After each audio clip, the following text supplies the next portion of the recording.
earth and in heaven. Di I natin will pasok be mataas the sa first simbahan. to give. I will not wait for the others, and I believe that the best time to share is now. I will keep my needs and wants simple and few, for I believe that in using selfishness, Nasa si I Mama? will grow in happiness and holiness. I am a steward of the Lord. I will return all this to Him with abundant yield. I praise the Lord for His kindness to me, now and forever. Amen. Our Lady of the Rosary of Manaoag, pray for us. Prayer after communion.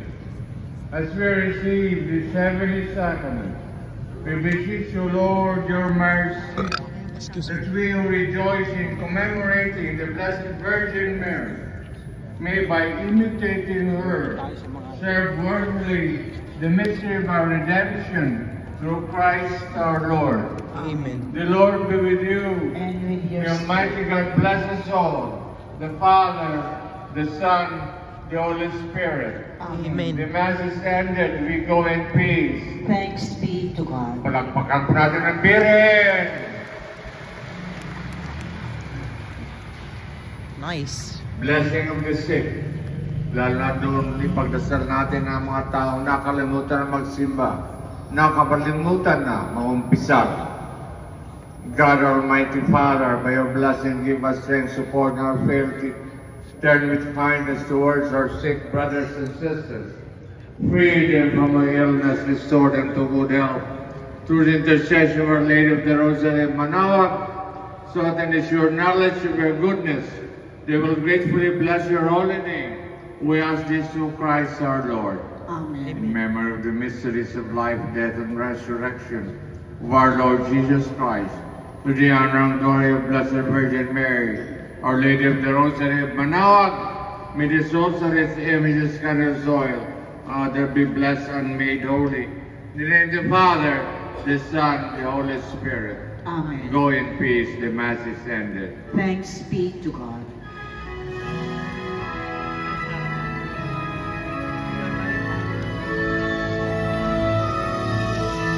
Ay, di naman pumunta pa tayo sa Kandila.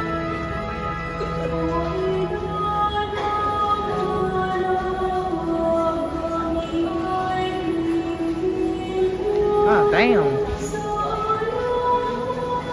Okay na sapatos.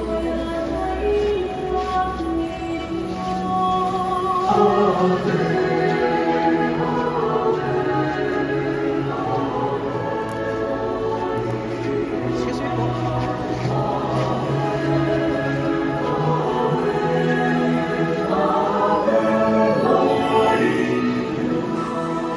Bay, pinasana ako ng tubig.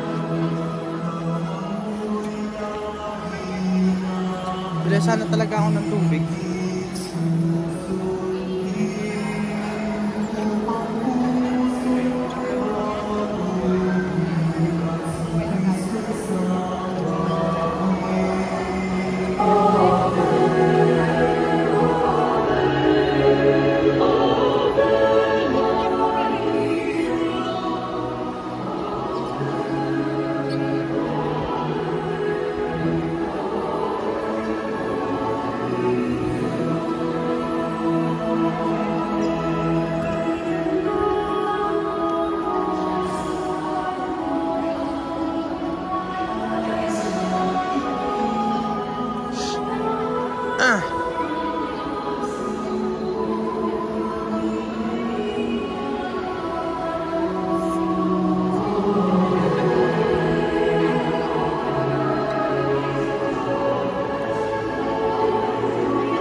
may ibon na pala dito sa loob.